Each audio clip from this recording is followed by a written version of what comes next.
Good morning. Today we have with us Ms. Geeta Seshu, founding editor of Free Speech Collective. It's so nice to have you here, ma'am. Good morning, and thank you so much for having me on this. So to start with, I would like to know your perspective on the kind of journalism that is being done in the current time. Um, well, that's a big question. There are obviously two kinds of journalism that we are seeing. And one kind, the first kind, which is uh, it's actually debatable whether one can even call it journalism. There is a very concerted attempt by some media houses to put across a very partisan and extremely divisive kind of reportage on issues of the day. We are seeing them going, especially television anchors, going completely over the top in their coverage.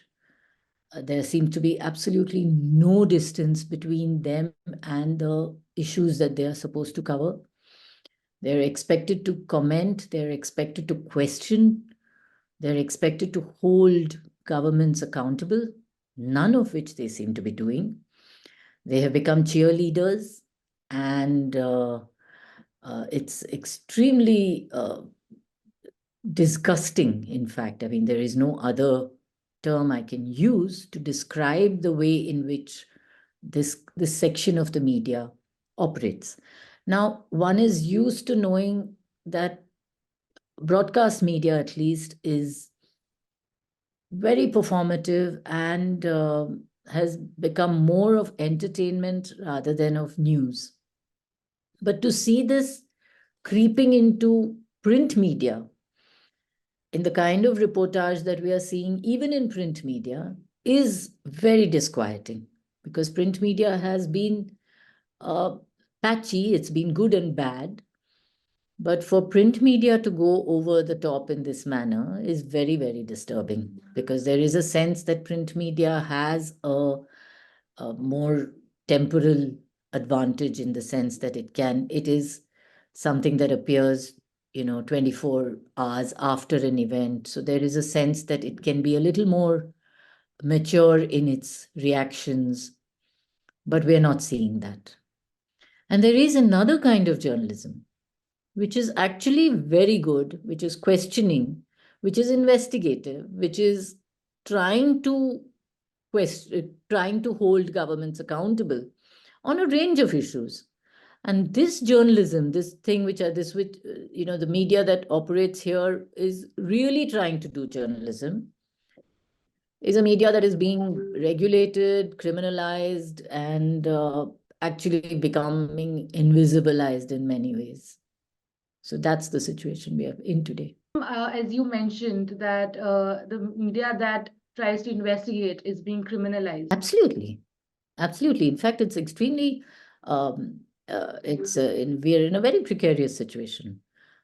We have journalists who are struggling. We have media houses who are really struggling with very difficult, in a very difficult situation. They don't have the kind of advertising, largesse that is given to the media that is pliant and the media that is complicit. They are struggling to survive.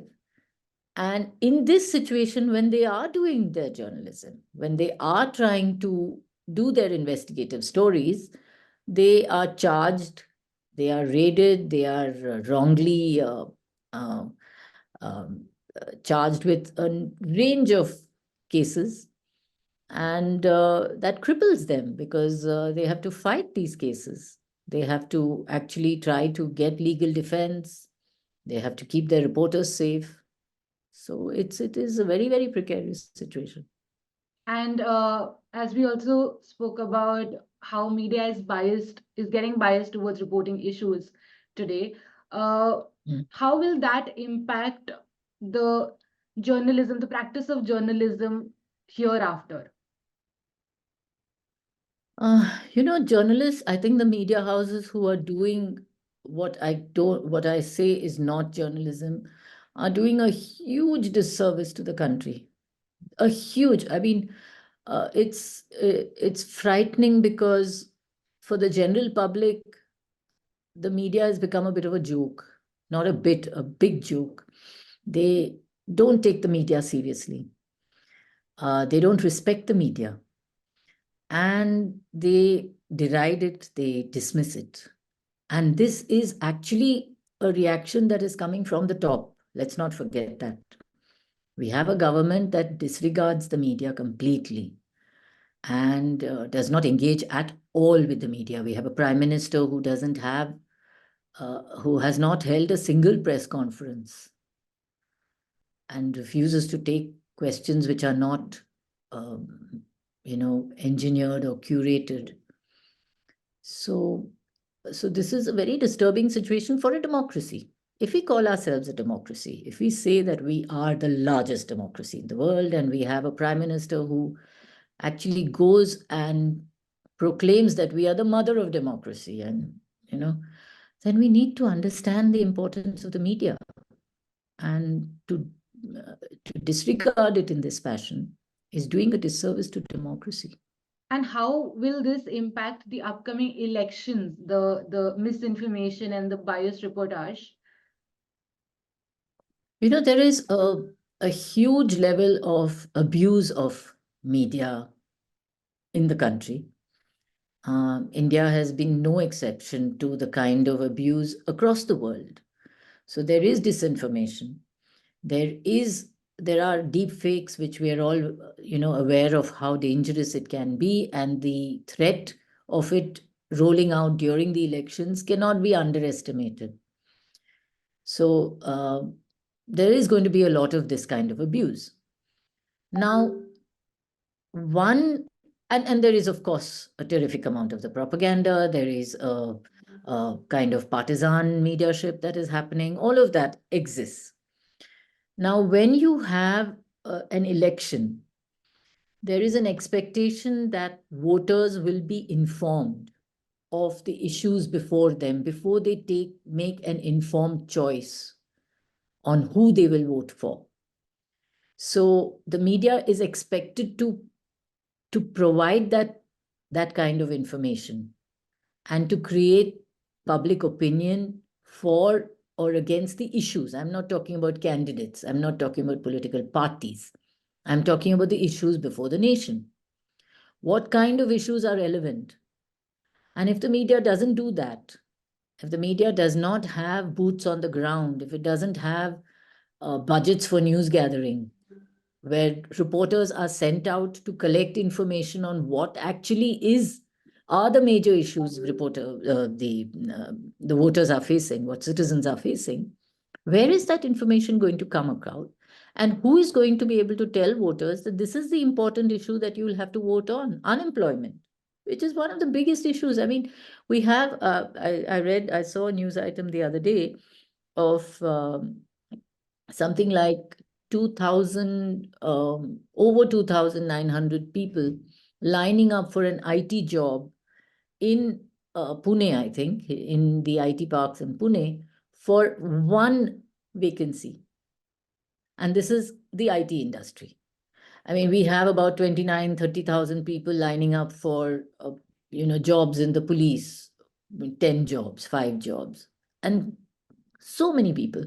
So we have a situation where education is becoming more and more expensive for people.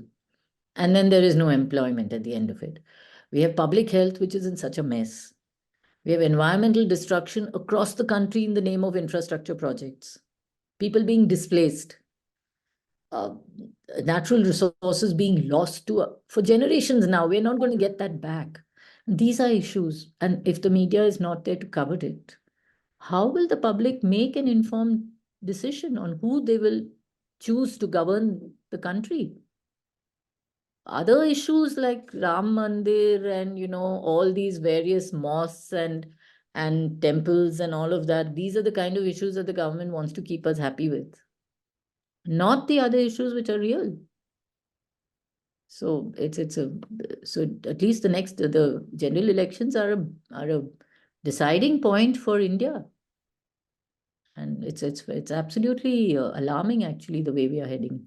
To what extent does the government actually control the media, the ones that have dissenting viewpoints from them? So what the government is doing is rolling out laws virtually every second day, which are going to control the media's, the way in which the media functions, not just as a business, which the government is already trying to do, in terms of controlling how the structure of the media will be, whether it is in the Press and Periodicals Act or in the broadcast bill, which they're trying to roll out. So the business of media, the government is trying to control. The business of internet, for instance, the government is also trying to control with that, with the guidelines which they came out with, and the content in the media. So, so there are very clear legal ways in which the government is trying to control the media, to use the law to control the media. The other ways are to question, to have ED raids or CBI or various other agencies of the government being deployed to question the media and journalists who operate in the media.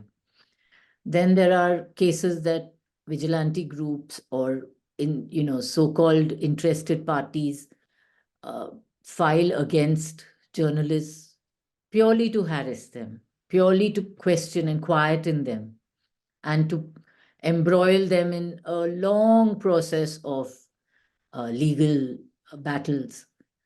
There is, of course, the other kinds of censorship, the actual attacks on journalists on the ground, the killing of journalists, which is, like I always say, the ultimate form of censorship, the silencing of journalists permanently, so that others also keep quiet.